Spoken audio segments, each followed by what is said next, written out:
चलो बच्चों, अब अपने चलते हैं सिंपल फ्यूचर। अपना तीसरा लेसन स्टार्ट होने जा रहा है। इसके में आपके सेल और विल, ये आपकी हेल्पिंग वर्ब रहेगी और वर्ब की आएगी फर्स्ट फॉर्म, और इसका यूज़ है वो होगा इन फ्यूचर प्लानिंग।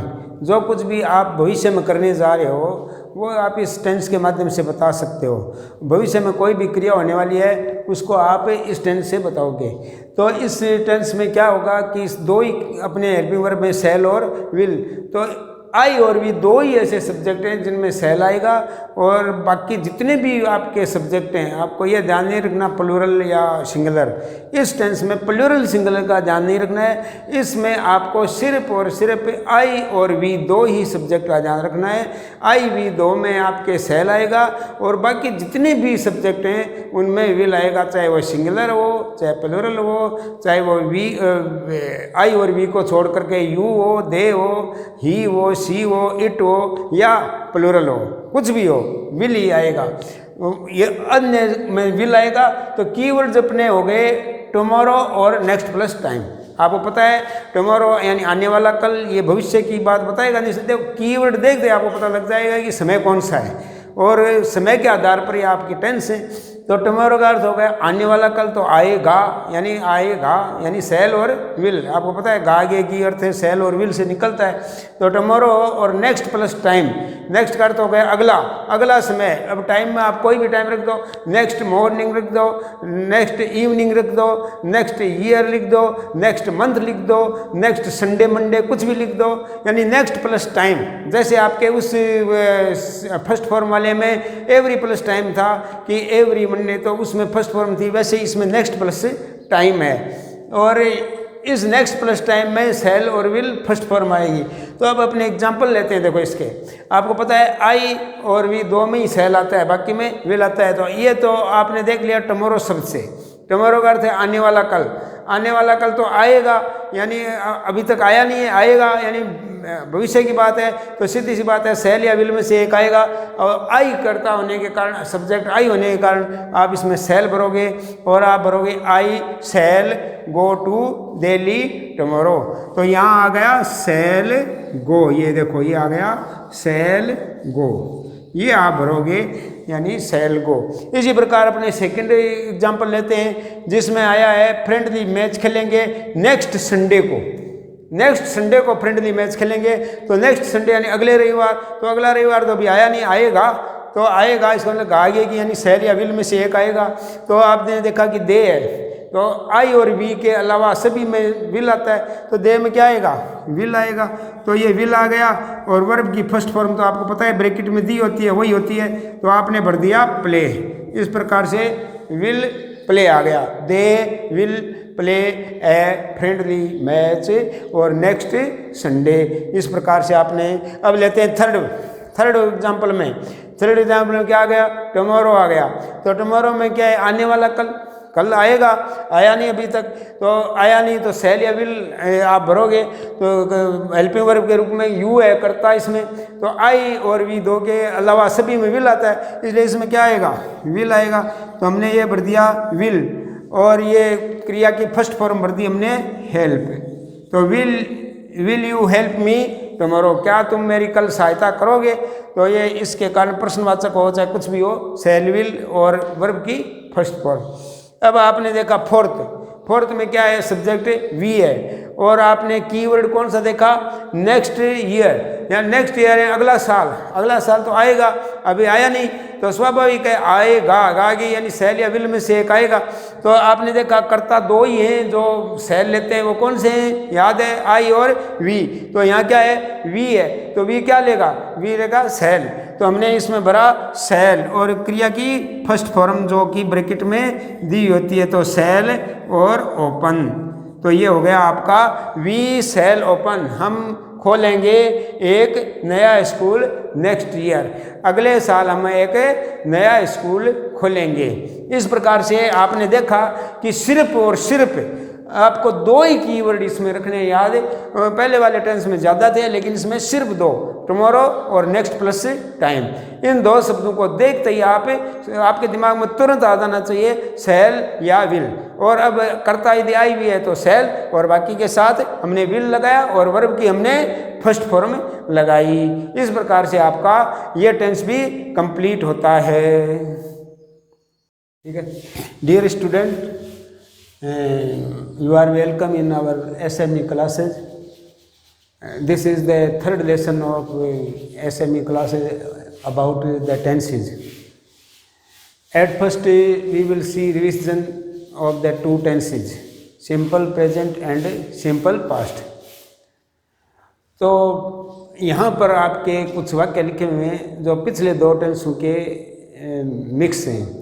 तो आपको ध्यान ये है कि कीवर्ड एक बार मैं वापस से एक बार रिवीजन कराने के बाद और इन अभ्यास पर चलते हैं। चलो, आपको पता है 11 शब्द सिंपल प्रेजेंट टेंस में थे जिसमें हमेशा वाले 4 ऑलवेज है, डेली है, एवरीडे है और रेगुलरली है।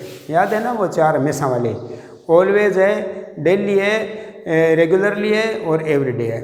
और 4 प्राय वाले थे आपको वो भी याद होंगे, ऑफन है, यूजुअली है, जनरली है, फ्रीक्वेंटली है।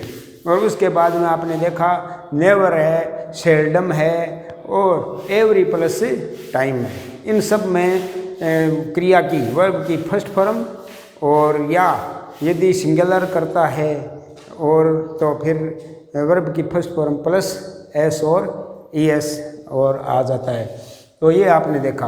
और फिर आपने देखा सिंपल पास्ट टेंस जिसमें आपने एगो देखा, वंस देखा, लास्ट प्लस समय देखा, हिस्टोरिकल इवेंट देखा।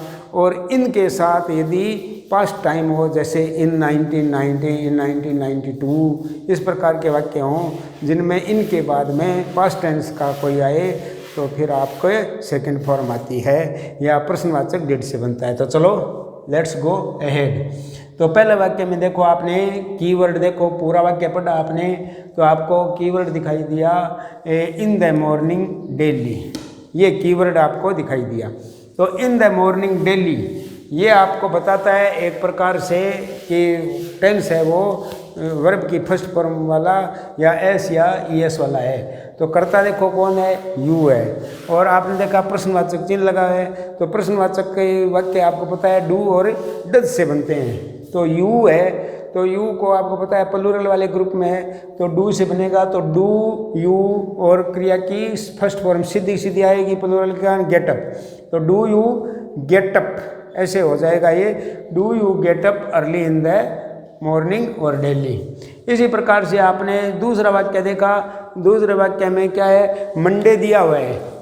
तो मंडे दिया हुआ है तो मंडे के कारण आपने देखा कि एवरी मंडे है तो ये समय कौन सा दिखा रहा है, ये भी आपका सिंपल प्रेजेंट टेंस दिखा रहा है एवरी प्लस टाइम वाला। तो इसमें भी आपने देखा कि ये सिंगुलर है तो सिंगुलर के कारण सी सिंगुलर के कारण डज से बनेगा, इसलिए हमने यहाँ क्या भरा, ये भर दिया डज। और डज से भर दिया तो एस या एस डज पर लग गया, इसलिए गो की आ जाएगी यहाँ पर फर्स्ट फॉर्म। और इसी प्रकार से पहला वाक्य बहुवचन होने के कारण आपने डू से बनाया और ये फर्स्ट फॉर्म आपने की गेटअप, वैसे का वैसे लिखा गेटअप क्योंकि ये फर्स्ट फॉर्म होने के कारण और इसमें एस या एस ये प्लूरल होने के कारण और एस या एस नहीं है, डू से बन गया वाक्य। और इसी प्रकार से तीसरा वाक्य आपने देखा, इसमें क्या है, यस्टरडे आया हुआ है। तो यस्टरडे क्या बता रहा है, भूतकाल बता रहा है, पास्ट टाइम बता रहा है, बीत गया, यस्टरडे कल बीत गया। तो इसका मतलब है सेकंड फॉर्म वाला है टेंस। और प्रश्नवाचक वाक्य है, प्रश्नवाचक आपको पता है डिड से बनता है, तो हमने यहाँ क्या लगा दिया, डिड लगा दिया। और ये फर्स्ट फॉर्म आपको पता है डिड में सेकंड फॉर्म पहले से ही आ गई, इसलिए आपने क्या किया कि सी की सी रखा, सो नहीं किया, एस डब्ल्यू नहीं किया, सेकंड फॉर्म नहीं लगाई। क्यों नहीं लगाई, क्योंकि डिड स्वयं क्या है, पास्ट टेंस का है, इसलिए आपने किया डिड यू सी। और किसके कारण किया, यस्टरडे, यस्टरडे में बीता हुआ, इसलिए आपने पास्ट टेंस किया। तो इसी प्रकार से फोर्थ सेंटेंस में जाते हैं तो लास्ट प्लस समय आ गया। और आपने पहले पढ़ लिया है कि लास्ट प्लस समय में और सेकंड फॉर्म आती है और प्रश्नवाचक होता है तो वो डिड से बनता है। और इसमें क्या है कि अफर्मेटिव होने सेकंड फॉर्म आएगी और इसमें आपको कर्ता का ध्यान रखने की कोई आवश्यकता नहीं है। कोई भी करता हो सेकंड फॉर्म आएगी, कोई भी करता हो डिड से प्रश्नवाचक बनेगा। तो इसमें आपके आई है तो इसका सी की सेकंड फॉर्म आपने लगाई लास्ट इस संडे सैटरडे के कारण। तो लास्ट सैटरडे है पिछला और शनिवार है, उसमें आपने एक टाइगर देखा। तो कहने का अर्थ है कि सी की सेकंड फॉर्म आ जाएगी और इसे मैंने भर दिया सो SAW। इसी प्रकार हमने अगला वाक्य लिया फिफ्थ। तो इसमें क्या आया एवरी डे आया और एवरी प्लस में आपने देखा एवरी डे 4 वो देखे डेली ऑलवेज और एवरी डे और रेगुलरली। इनमें फर्स्ट फॉर्म SAS वाला वाक्य है तो ये प्रश्नवाचक तो है नहीं, इसलिए डूड जो तो आने की जरूरत नहीं है। आपको क्या करना है, सिंगुलर है माई मदर, सिंगुलर होने के कारण कुक के आप SAS लगाओगे तो कुक के हमने S लगा दिया कुक्स और ये कर दिया आपने कुक्स। अब चलते हैं लास्ट वाक्य है सिक्स्थ में। आपने देखा कि लास्ट प्लस टाइम आया है लास्ट वीक यानी बीत गया, ये वीक है वो बीत गया, बीत गया इसका मतलब है सेकंड फॉर्म। तो हेल्प की हमने सेकंड फॉर्म कर दी और हेल्प कर्ता की जरूरत नहीं है ध्यान देने की, सेकंड फॉर्म सीधी की सीधी आ गई और ये हो गया हेल्प। तो अब आपने इसमें देखा कि सेकंड फॉर्म वाले में जब प्रश्नवाचक बनाते हैं तो वो डिड से बनता है और वो अब सेकंड फॉर्म नहीं रहती क्रिया की फर्स्ट फॉर्म हो जाती है। इसी प्रकार से फर्स्ट फॉर्म वाले आपने वाक्य में देखा कि जब डज से आप बनाते हो कोई भी प्रश्नवाचक तो SAS हट जाता है और वर्ब की फर्स्ट फॉर्म सीधी की सीधी आती है। और ये आपने देख लिया कि आपके जो 11 वो जो मैंने कीवर्ड्स दिए आपको वो आपको हर हालत में याद होना चाहिए। परीक्षा में इसी प्रकार से आपके रिक्त स्थान वाले वाक्य आएंगे और आपको कीवर्ड देख करके और क्रिया की उचित करेक्ट फॉर्म ऑफ वर्ब भरनी होती है। तो ये आपको ध्यान रखना है। और अब चलते हैं अगली जो अपने लेसन है उसके ऊपर। तो हाँ, तो बच्चों रिवीजन के कुछ और उदाहरण लेते हैं आपके board screen. You will see the some more example on the blackboard. तो देखो इसमें आपको ये तो पता ही हो गया कि आपको सिर्फ कीवर्ड देखना है। इसी प्रकार से एग्जाम आएंगे ब्लैंक स्पेस आएंगे, कीवर्ड देखो तो की पूरा वाक्य पढ़ा तो कीवर्ड आपने पाया कौन सा, एवरी मॉर्निंग। अब आप याद करो कौन से टेंस का हो गया, एवरी प्लस समय आपको पता लगेगा कि सिंपल प्रेजेंट टेंस, जिसमें आपने देखा कि ऑलवेज, रेगुलरली और एवरी डे और जो आपके आ रहे हैं डेली।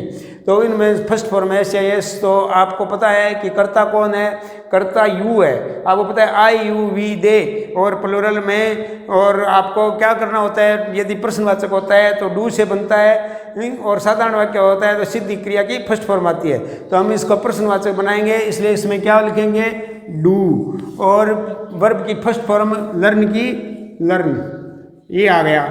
इसी प्रकार से आपने सेकंड एग्जांपल लिया तो इसमें क्या है, टुमारो। तो टुमारो का अर्थ क्या हो गया, आने वाला कल। तो आने वाला कल तो आएगा, आया नहीं गागेगी, यानी सेल या विल वाला टेंस है ये।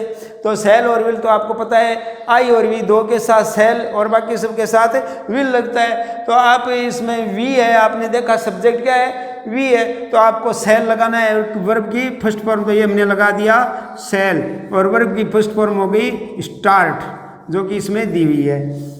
ब्रैकेट में हमेशा फर्स्ट फॉर्म ही दी होगी। अब आपने लिया फोर्थ एग्जांपल। फोर्थ एग्जांपल में आपने देखा नेक्स्ट इवनिंग। नेक्स्ट इवनिंग का अर्थ हो गया अगली शाम। तो अगली शाम तो आएगी और उस दिन आप पिकनिक पर जाओगे तो वे जाएंगे पिकनिक पर। तो कहने का अर्थ है नेक्स्ट आएगी यानी आगेगी, यानी सेल या विल। तो आपने देखा कि आई वी दो के साथ ही सेल लगता है, तो दे के साथ क्या लगेगा, दे के साथ विल लगेगा। तो हमने विल लगा दिया और ये क्रिया की फर्स्ट फॉर्म रख दी वैसे की वैसे गो, तो विल गो हो गया। अब लेते हैं लास्ट एग्जांपल। लास्ट एग्जांपल में आपने देखा वाटर और बॉयल, उबलना और 100 डिग्री सेल्सियस पर। तो ये क्या है, साइंटिफिक फैक्ट है। और साइंटिफिक फैक्ट में आपने देखा कि सिंपल प्रेजेंट टेंस आता है, तो सिंपल प्रेजेंट टेंस के कारण आपने वाटर है एक वचन सिंगुलर, सिंगुलर होने के कारण बॉयल के एस या ईएस लगा दिया हमने और वाटर हो गया बॉइल्ड। इस प्रकार से आपके पूरे आपके उदाहरण जो कि आपने अभी तक जो टेंस पढ़े उन तीनों टेंस होंगे। मैंने उदाहरण बताए, मैंने बताए। अब जब अब अगला आप जो वीडियो अपना आएगा जिसमें कि हम बताएंगे कंटिन्यूस टेंस शुरू करेंगे, जिसमें प्रेजेंट कंटिन्यूस सबसे पहले आएगा। तो प्रेजेंट कंटिन्यूस के बाद में हम कुछ अभ्यास देंगे, वो तीनों पिछले टेंस के आपको करने के लिए देंगे, आप अपने हिसाब से, और अगले दिन उसके उत्तर आप मिलान कर सकते हो। तो इस प्रकार से अपना आज का ये लेसन और समाप्त होता है। और बच्चों आप सिर्फ कीवर्ड ही आपको ध्यान में रखने हैं, कौन से टेंस में कौन से कीवर्ड आते हैं और कौन सी हेल्पिंग वर्ब है किस सब्जेक्ट के लिए आती है, इतना ही याद रखना है और कुछ नहीं। इस प्रकार से आपके पूरे में से पूरे अंक 4 मार्क्स के आते हैं, इसमें वो आ सकते हैं। तो धन्यवाद।